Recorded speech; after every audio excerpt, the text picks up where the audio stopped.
Hello friends, welcome to IICS platform. आज है 4 सितंबर और 4 सितंबर करेंगे हम current affair from Indian Express, the Hindu और PIB।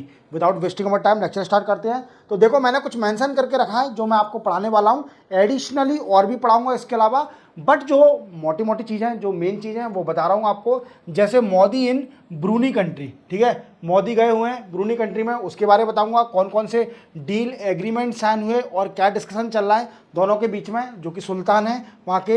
Then after peace agreement with 2 rebel group of Tripura.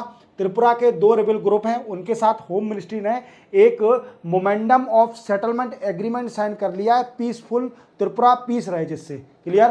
तो वो अपन जानेंगे कौन कौन से 2 रिबेल ग्रुप है। Then after 23rd law commission, 23rd law commission setup कर दिया है we can say law and justice ministry ने। इसके बारे में भी जानेंगे कि क्या काम करेगा, इसको वर्क क्या दिया है। देन आफ्टर एग्रीश्योर फंड के ऊपर जानेंगे अपन। Then after world bank forecast 7% Indian economic growth. Clear?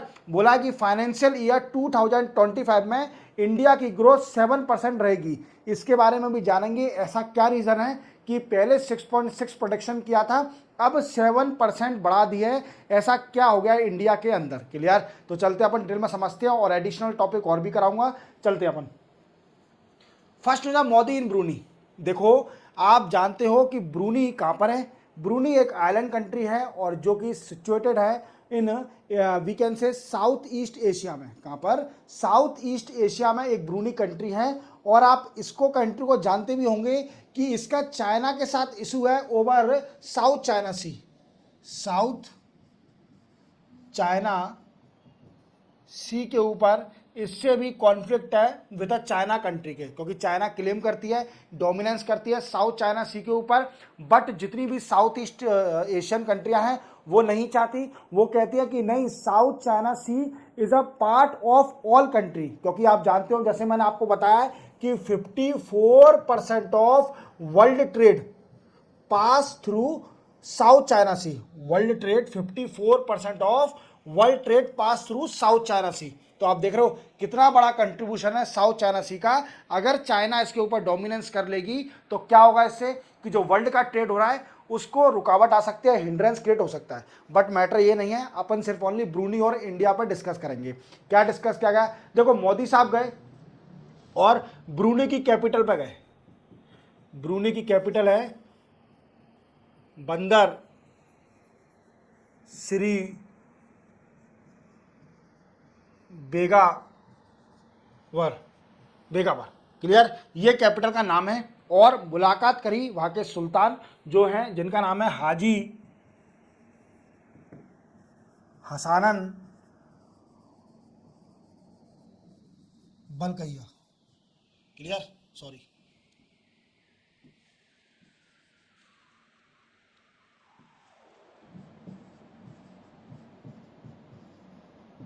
इनसे मुलाकात करी। और मैंने आपको प्रीवियस लेक्चर में बताया था कि इंडिया के PM साहब, मोदी साहब, ब्रूनी और सिंगापुर जाने वाले हैं 2 कंट्री में। अब ब्रूनी में पहुंच चुके हैं और मैंने आपको बताया था एक बात कि ये जॉइंट वर्किंग ग्रुप सेटअप करेगी दोनों country for defence cooperation. For defence cooperation के लिए दोनों country joint working group setup करेंगी। अब क्या क्या डील साइन हुई दोनों के बीच में ये जान लेते हैं हम। देखो, सबसे पहले ब्रूनी का मैंने बता दिया, कैपिटल का नाम याद रखना, और यहाँ के जो सुल्तान हैं ब्रूनी के, उनका नाम याद रखना। Then after trade and investment,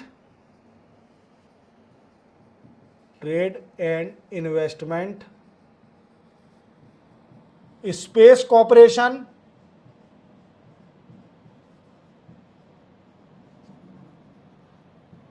defence cooperation,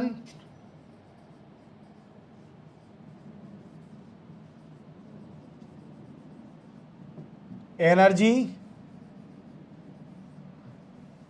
trade related, trade तो हो गया। Then after we can say people to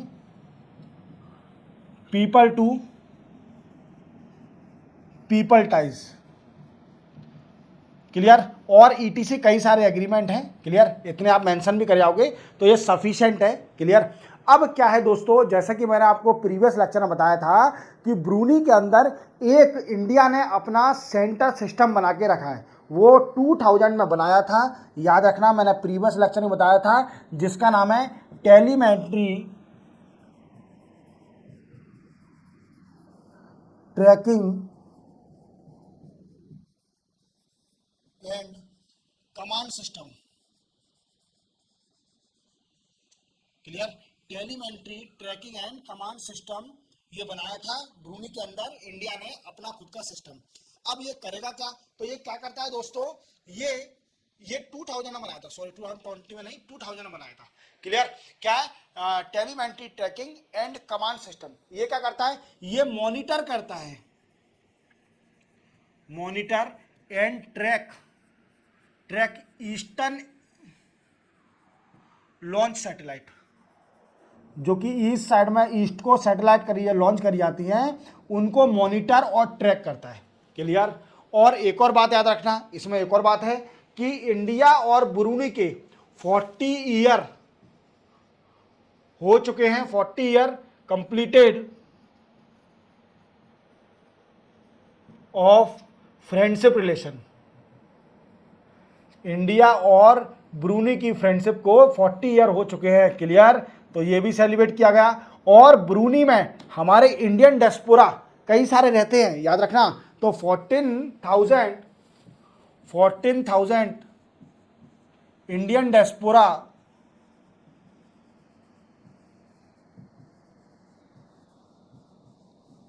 live in Bruny, कहाँ रहते हैं? ब्रूनी में। और ये मोस्टली जो हैं वो क्या है, एक तो टीचर्स एंड डॉक्टर्स, मोस्टली ये है। क्लियर?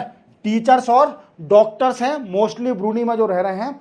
14,000 इंडियन डियास्पोरा रहते हैं ब्रूनी कंट्री में, जो कि मोस्टली टीचर या फिर डॉक्टर हैं। क्लियर? तो इतना समझ में आ गया। 40 ईयर फ्रेंडशिप हो गई है, इंडिया और ब्रूनी के रिलेशन पूरी तरह समझ में आ गए होंगे। और इंडिया चाहती है कि साउथ चाइना सी पर international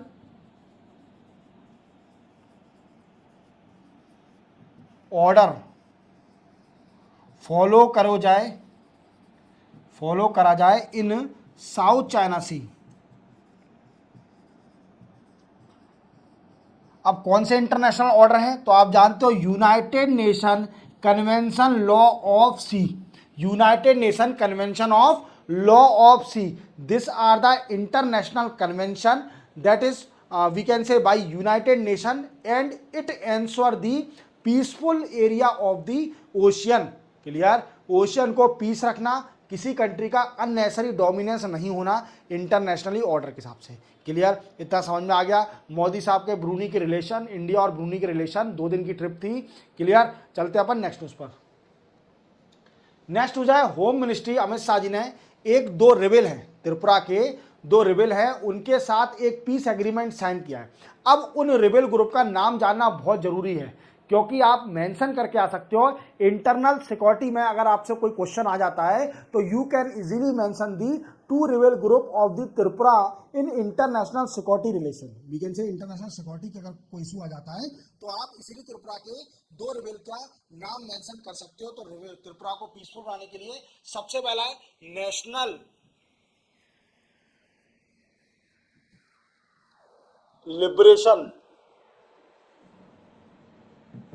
liberation front of Tripura. Clear? पहला रेबेल ग्रुप है जिसका नाम है national liberation of Tripura, national liberation front of Tripura. याद रखोगे पहला रेबेल का नाम। दूसरा है ऑल त्रिपुरा टाइगर फोर्स, दूसरा रेबेल ग्रुप है ऑल त्रिपुरा टाइगर फोर्स। ये 2 रेबेल हैं जिसने मोमेंडम ऑफ सेटलमेंट एग्रीमेंट साइन किया है, मोमेंडम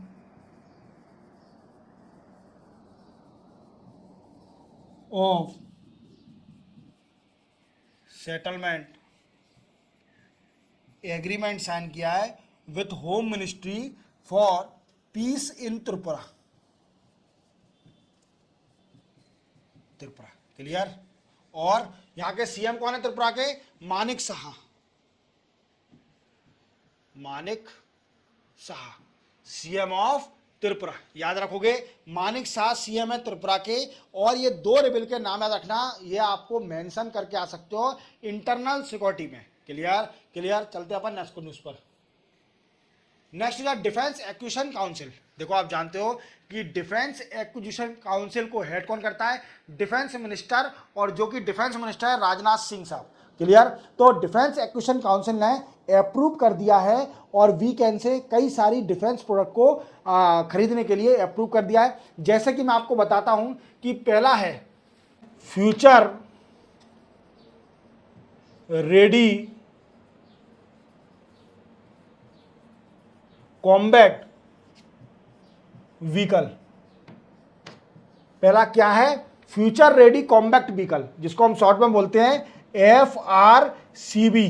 क्लियर। ये वीकेंड से आर्म एंड एम्यूनिशन, ये व्हीकल क्यों यूज करी जाती है? टू मॉडर्नाइज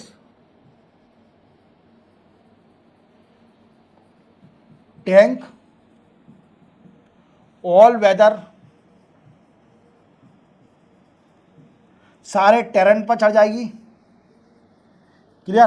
तो मॉडर्नाइज करने के लिए टैंक जितने भी होते हैं ये व्हीकल का यूज करा जाएगा। और इसका यूज क्या है? नाम क्या है? Future ready combat vehicle. Clear clear हो गया। चलते अपन नेक्स्ट पर। नेक्स्ट क्या है? नेक्स्ट है दोस्तों air defence. Air defence fire control radar.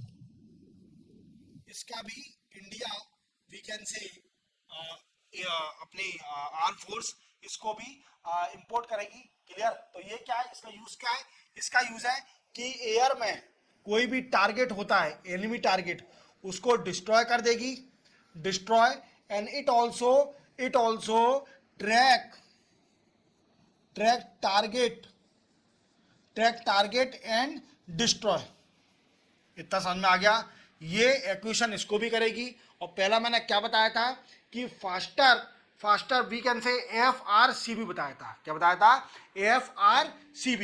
दूसरा क्या है? एयर डिफेंस फायर वीकेंड से रडार, कंट्रोल रडार। ये क्या करेगा? ट्रैक करेगा और डिस्ट्रॉय कर देगा। जो भी एयर में एनिमी की कोई भी ऑब्जेक्ट होगा तो उसको डिस्ट्रॉय कर देगा और ट्रैक कर सकता है। Clear clear. इतना समझ में आ गया। चलते और समझते हैं और क्या एक्विजिशन करेगी। और we can say Dornier 232 aircraft, 238 है, सॉरी 238 एयरक्राफ्ट। डॉर्नियर 238 एयरक्राफ्ट को भी एक्विजिशन करेगी। Clear. Then after faster we can say patrol vessel. Clear. And offshore patrol vessel for Indian Coast Guard. Indian Coast Guard के लिए एक faster patrol vessel और जो कि ऑफशोर पेट्रोल वेसल है उसको भी एक्विजिशन करेगी। और ये किसके लिए? इंडियन कोस्ट गार्ड की फोर्स के लिए। और ये पेट्रोलिंग के लिए यूज में आएगा। क्लियर। तो आप समझ गए। और आप देखना 90% of all these defence product will be indigenous.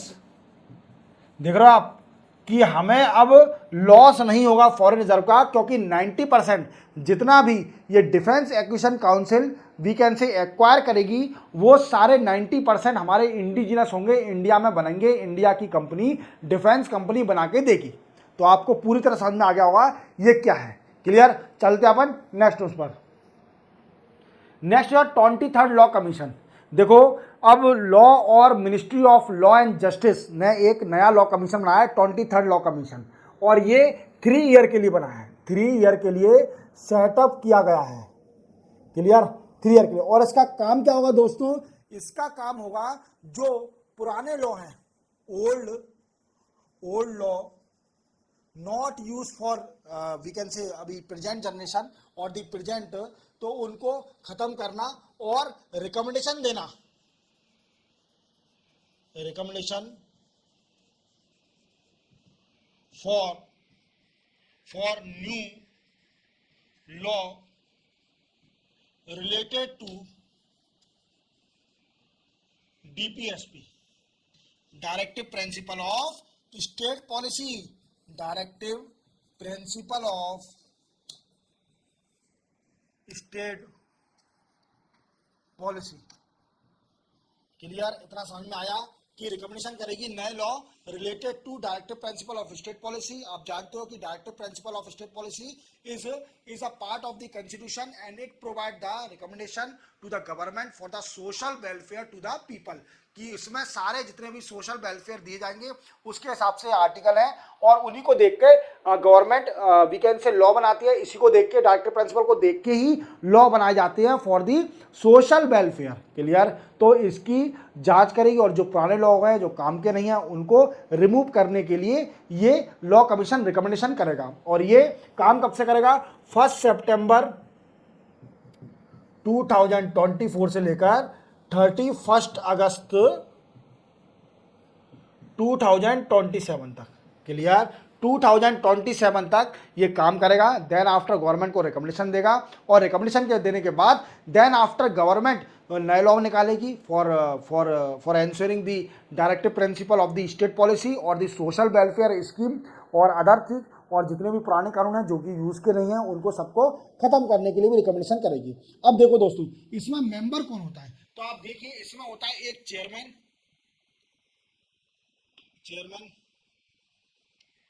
4 full time member, 4 full time member and 5 part time member.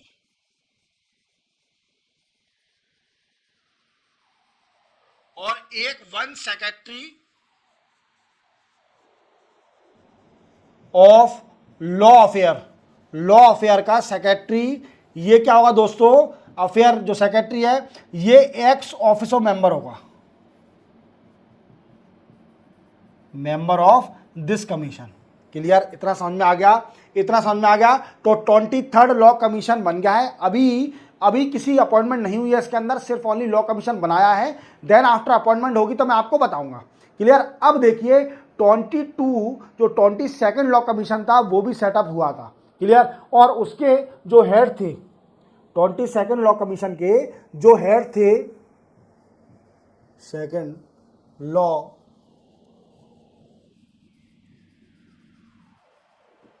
Commission, उसके जो हेड थे, headed by Rituraj Awasthi.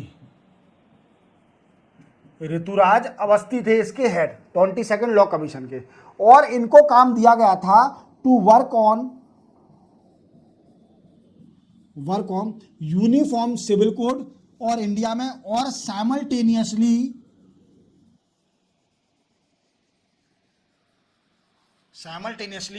Election, इस पर रिकमेंडेशन देना। बट इन्होंने अभी तक रिपोर्ट सबमिट नहीं करी है, और इवन इनका टेन्योर खत्म होने से पहले इनको मेंबर बना दिया गया। किसका? मेंबर लोकपाल का इनको मेंबर बना दिया गया है। ऋतुराज अवस्थी को मेंबर बना दिया गया इनका टेन्योर खत्म होने से पहले ही। तो ये अभी तक रिपोर्ट सबमिट कर नहीं पाए हैं on the uniform civil code, और that is the second point is called we can say simultaneous election, one nation one election. Clear? तो अब 23rd लॉ कमीशन बन गया है, जो कि जितने भी पुराने कानून हैं रिलेटेड टू डीपीएसपी और अदर, ठीक है, कुछ अदर से, तो उनको खत्म करना और नए कानून पर रिकमेंडेशन देना कि सोशल वेलफेयर बढ़ सके लोगों का डीपीएसपी से, और हमारे जो कॉन्स्टिट्यूशन के प्रीएम्बल हैं उनको भी एंश्योर किया जाए इंडिया के अंदर। अब देखो दोस्तों, अब क्वेश्चन बनता है कि जो मेंबर होता है और चेयरमैन होता है वो कौन होता है, उसकी क्वालिफिकेशन क्या होनी चाहिए? तो देखो, उसकी क्वालिफिकेशन होना चाहिए सर्विंग और रिटायर्ड जज of supreme court and high court. मैंने बोला कि जो चेयरमैन और मेंबर होंगे वो या तो सर्विंग और रिटायर्ड जज ऑफ दी हाई कोर्ट और सुप्रीम कोर्ट, वही इसके मेंबर और चेयरमैन हो सकते हैं। ये इसकी एलिजिबिलिटी है। क्लियर। और याद रखना जो मैंने ऋतुराज अवस्थी बताया, Rituraj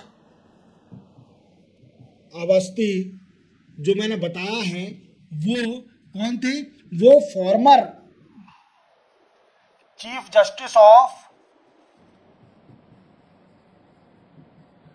justice of Karnataka high court,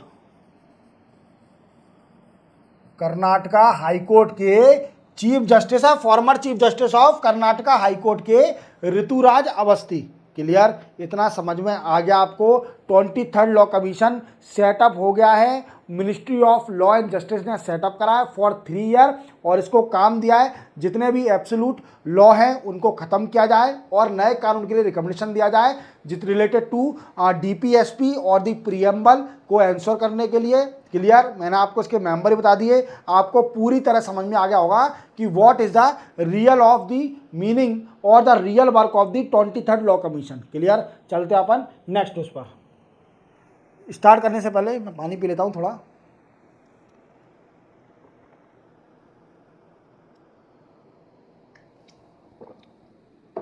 next है policy on farmer producer organisation. Farmer producer organisation. देखो दोस्तों कि गवर्नमेंट अब नई पॉलिसी ला रही है on FPO. FPO means farmer producer organisation के ऊपर गवर्नमेंट नई पॉलिसी ला रही है। और फार्मर प्रोड्यूसर ऑर्गेनाइजेशन आप जानते हो कि ये बहुत बड़ा रोल प्ले करती है, provide the welfare to the farmer. Farmer को वेलफेयर देना, उनकी प्रोडक्टिविटी बढ़ाना, उनकी इनकम को एनहांस करना, it is a major role of the farmer producer organisation का। क्लियर। तो इसके लिए गवर्नमेंट एक पॉलिसी लाने वाली है, फार्मर प्रोड्यूसर ऑर्गेनाइजेशन के ऊपर एक गवर्नमेंट पॉलिसी लाने वाली है। क्लियर। और गवर्नमेंट का टारगेट भी था कि गवर्नमेंट मार्च 2024 तक, मार्च 2024 तक 10,000 एफपीओ सेटअप करने का। क्लियर। गवर्नमेंट का टारगेट था कि 10,000 एफपीओ सेटअप करने का टारगेट भी था गवर्नमेंट का। क्लियर। बट अनफॉर्चुनेटली अभी 9,000 एफपीओ 9,000 एफपीओ सेटअप हो चुके हैं। कितने? फार्मर प्रोड्यूसर ऑर्गेनाइजेशन 9,000 सेटअप हो चुके हैं। तो it is beneficial for the farmer. और मैं आपको हर लेक्चर बताता हूं कि गवर्नमेंट का टारगेट है कि फार्मर को डिजिटलाइज किया जाए। और आपको मैंने यही बताया था कि गवर्नमेंट ने डिजिटल एग्रीकल्चर मिशन भी निकाल दिया है। और मैंने आपको प्रीवियसली पढ़ाया भी था, अगर आपको देखना है तो मेरा प्रीवियस लेक्चर देखिए कि उसमें कौन कौन से पॉइंट डिस्कस किए गए हैं, कैसे फार्मरों को डिजिटलाइज किया जाएगा, एग्रीकल्चर को डिजिटलाइज किया जाएगा। क्लियर। आप पूरी तरह समझ में आ गया होगा कि 9,000 एफपीओ सेटअप करे जाएंगे farmer producer organisation. Clear. Clear. इतना समझ में आ गया। चलते अपन नेक्स्ट न्यूज पर। नेक्स्ट न्यूज है नेशनल फाइनेंशियल इंफॉर्मेशन रजिस्ट्री। क्या है दोस्तों? नेशनल फाइनेंशियल इंफॉर्मेशन रजिस्ट्री क्या है? तो देखो क्या है दोस्तों कि बैंक में अगर आप लोन लेने जाते हो, बैंक में अगर लोन लेने जाते हो तो क्या होता है कि आपको सबसे पहले अपने डॉक्यूमेंट दिखाने पड़ते हैं, देन आफ्टर आपको लोन मिलता है। क्या मिलता है? लोन मिलता है। सबसे पहले डॉक्यूमेंट दिखाने पड़ेंगे। और डॉक्यूमेंट में क्या क्या दिखाना पड़ेगा आपको कि डॉक्यूमेंट में जैसे आपका बिजनेस प्लान, आपकी इनकम क्या है महीने की, तभी आपको मिलता है। क्लियर। और ये डेटा कई डिफरेंट सोर्सों से मिलता है। जैसे कि मैंने आपको प्रीवियस लेक्चर बताया था कि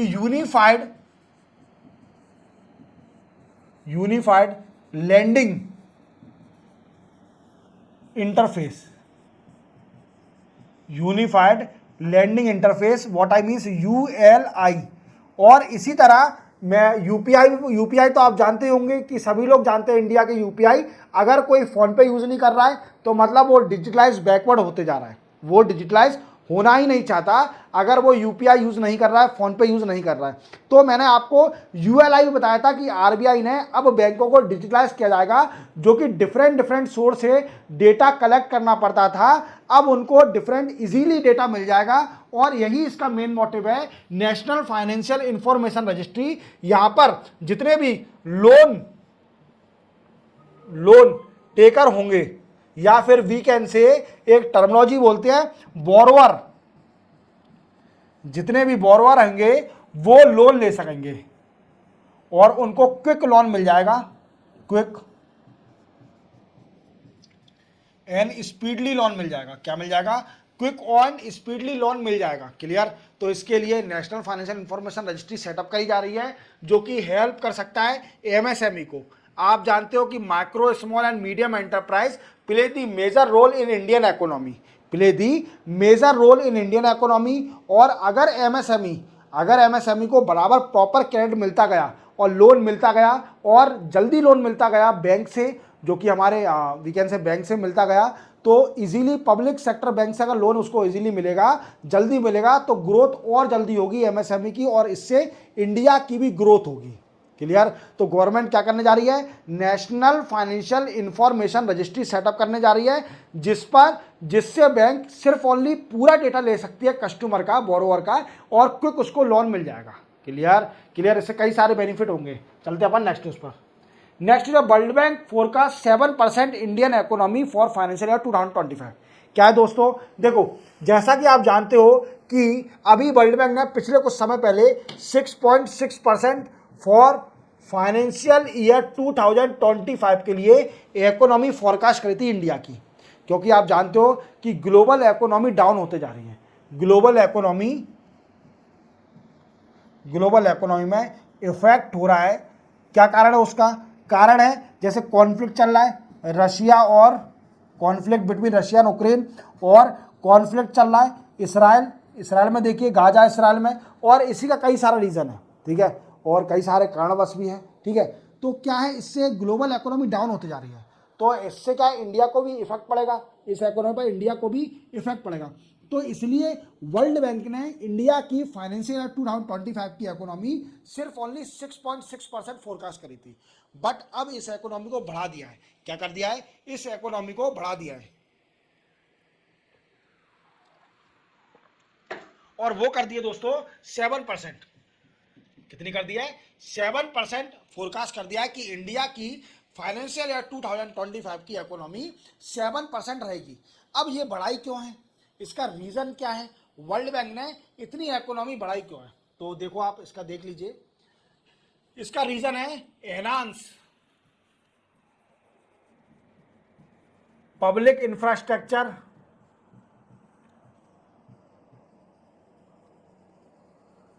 इंफ्रास्ट्रक्चर, बढ़ते जा रहा है। क्लियर? इन और increase investment of household in real estate. Clear? आप जानते हो। एंड थर्ड पॉइंट बताया है कि इंक्रीज मैन्युफैक्चरिंग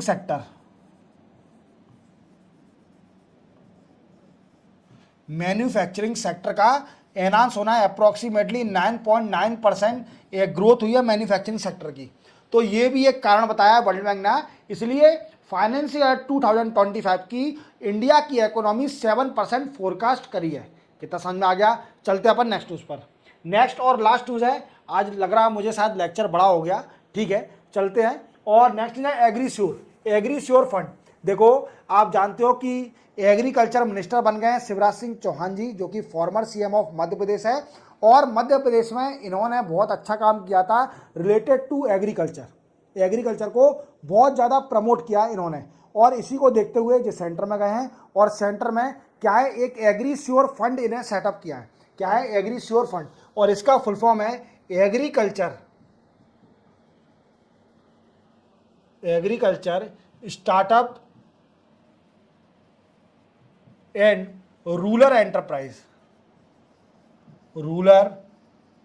एंटरप्राइजेस, ये इसका मेन मोटिव है फंड का, to provide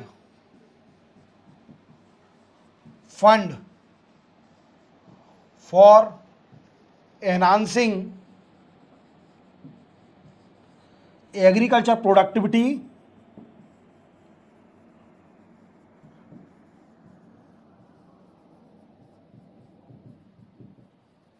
and rural entrepreneurship. देखो आप जानते हैं रूरल यूथ क्या करता है, रूरल यूथ जब टैलेंटेड हो जाता है तो वो अर्बन में आता है, माइग्रेट करता है और वहां पर जॉब करता है। क्लियर। अब इससे क्या होता है कि अर्बन की पॉपुलेशन ज़्यादा बढ़ जाती है और माइग्रेशन का इफेक्ट भी पड़ता है, आप जानते हो गवर्नमेंट के ऊपर। तो इसको रोकने के लिए क्या करेगी सरकार कि फंड देगी कि रूरल में कोई स्टार्टअप स्टार्ट कर ले, वहाँ पर एंटरप्रेन्योरशिप स्टार्ट कर ले, देन आफ्टर शिफ्ट हो जाए अर्बन एरिया में, जब उसका बिजनेस बहुत आगे बढ़ जाए तो रूरल जो अनएम्प्लॉयड यूथ हैं, जो टैलेंटेड यूथ हैं, उनको प्रमोट करने के लिए ये फंड भी सेटअप किया गया है और एग्रीकल्चर की प्रोडक्टिविटी बढ़ाने के लिए। आप मेंशन करके आना एग्रीश्योर। तो देखो एग्रीकल्चर को डिजिटलाइज किया जा रहा है, मैं आपको हर लेक्चर बताता हूं, तो सारे पॉइंट आप याद रखना कि कौन कौन से पॉइंट है जो कि एग्रीकल्चर को डिजिटलाइज किया जाएगा, फार्मर को डिजिटलाइज किया जाएगा। मैं आपको एक बार रिपीट करता हूं, जैसे कि नेशनल पेस्ट सर्विलेंस सिस्टम मैंने बताया था, then after Krishi decision support system ये भी बताया था, then after digital agriculture mission ये भी बताया मैंने आपको, और ये भी देख लीजिए एग्रीश्योर फंड। क्लियर। ये कुछ पॉइंट मेंशन करके आना, आपको अच्छे मार्क्स मिलेंगे। आपको समझ में आ गया। इसी के साथ 4 सितंबर के करंट अफेयर कंप्लीट होते हैं। मिलते हैं हम कल 5 सितंबर के नए करंट अफेयर के साथ। तब तक के लिए जय हिंद।